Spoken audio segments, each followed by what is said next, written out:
this. Now, many of our parents had stable jobs throughout their careers, but in our generation, we're all a little entrepreneurial, whether we're starting our own projects or finding our role in another one. And, that's great, because our culture of entrepreneurship is how we create so much progress. An entrepreneurial culture thrives when it is easy to try lots of new ideas. Facebook wasn't the first thing I built. I also built chat systems and games, study tools and music players, and I'm not alone. J.K. Rowling got rejected 12 times before she finally wrote and published Harry Potter. Even Beyoncé had to make hundreds of songs to get Halo. The greatest successes come from having the freedom to fail. Now, today, we have a level of wealth inequality that hurts everyone. When you don't have the freedom to take your idea and turn it into a historic enterprise, we all lose. And right now, today, our society is way over-indexed on rewarding people when they're successful, and we don't do nearly enough to make sure that everyone can take lots of different shots. Now, let's face it. There is something wrong with our system when I can leave here and make billions of dollars in 10 years, while millions of students can't even afford to pay off their loans, let alone start a business.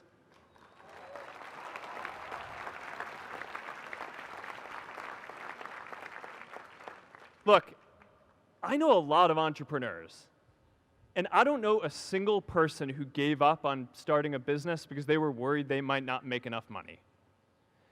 But I know too many people who haven't had the chance to pursue their dreams because they didn't have a cushion to fall back on if they failed.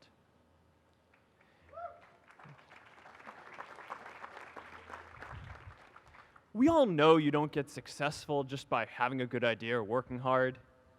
You get successful by being lucky too.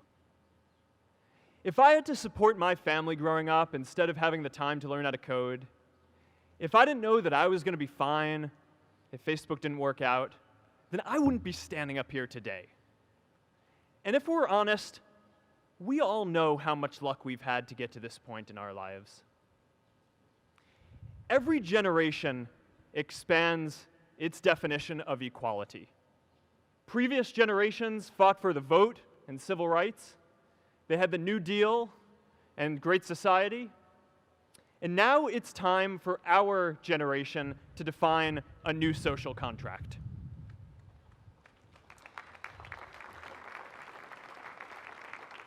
We should have a society that measures progress not just by economic metrics like GDP, but by how many of us have a role we find meaningful. We should explore ideas like universal basic income to make sure that everyone has a cushion to try new ideas.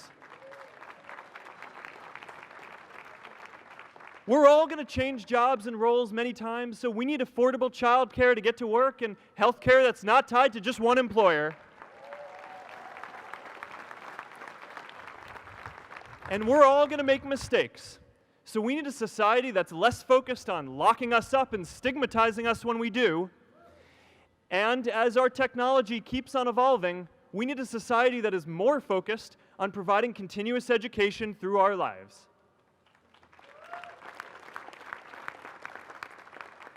And yes, giving everyone the freedom to pursue purpose isn't going to be free. People like me should pay for it. And a lot of you are going to do really well, and you should too.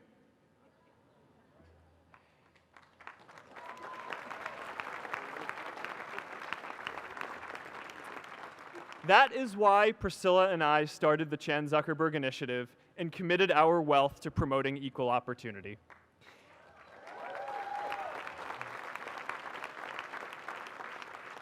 These are the values of our whole generation.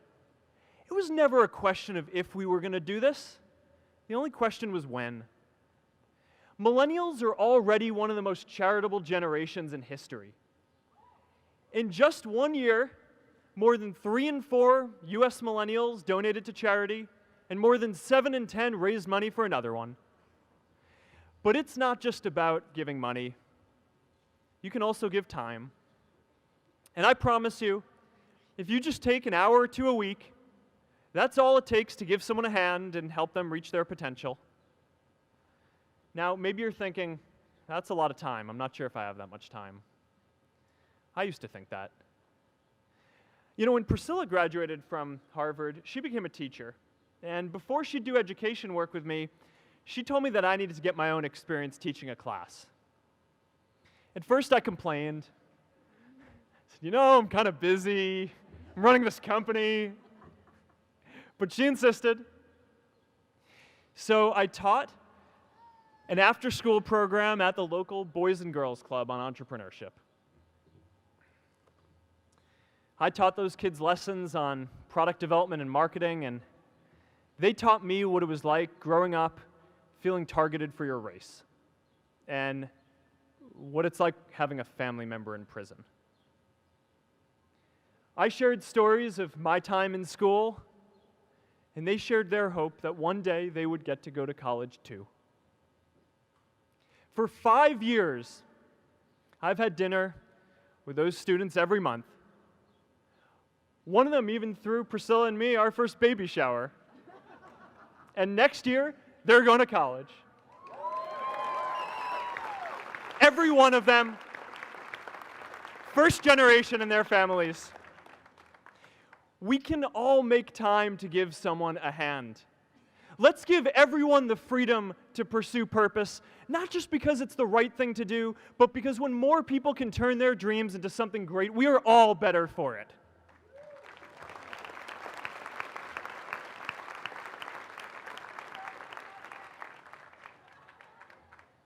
Purpose doesn't only come from work. The third way we can create a sense of purpose for everyone is by building community. And in our generation, when we say purpose for everyone, we mean everyone in the world. Now, quick show of hands. How many of you here are from another country? All right, now keep your hands up. How many of you are friends with one of these folks? Now we're talking. See, we have grown up connected.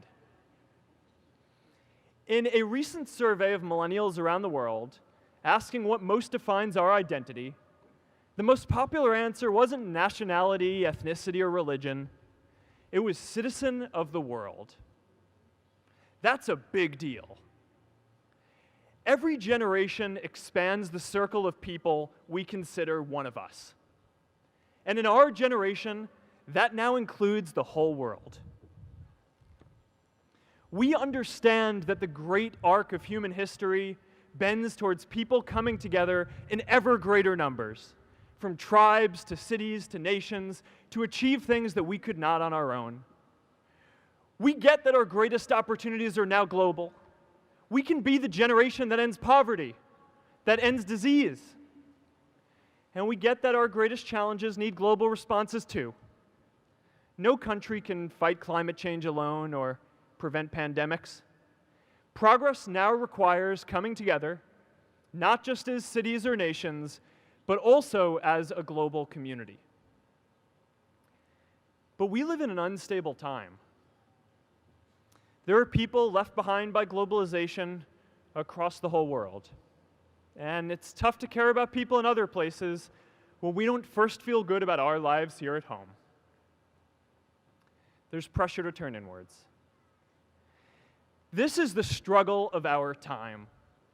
The forces of freedom, openness, and global community against the forces of authoritarianism, isolationism, and nationalism.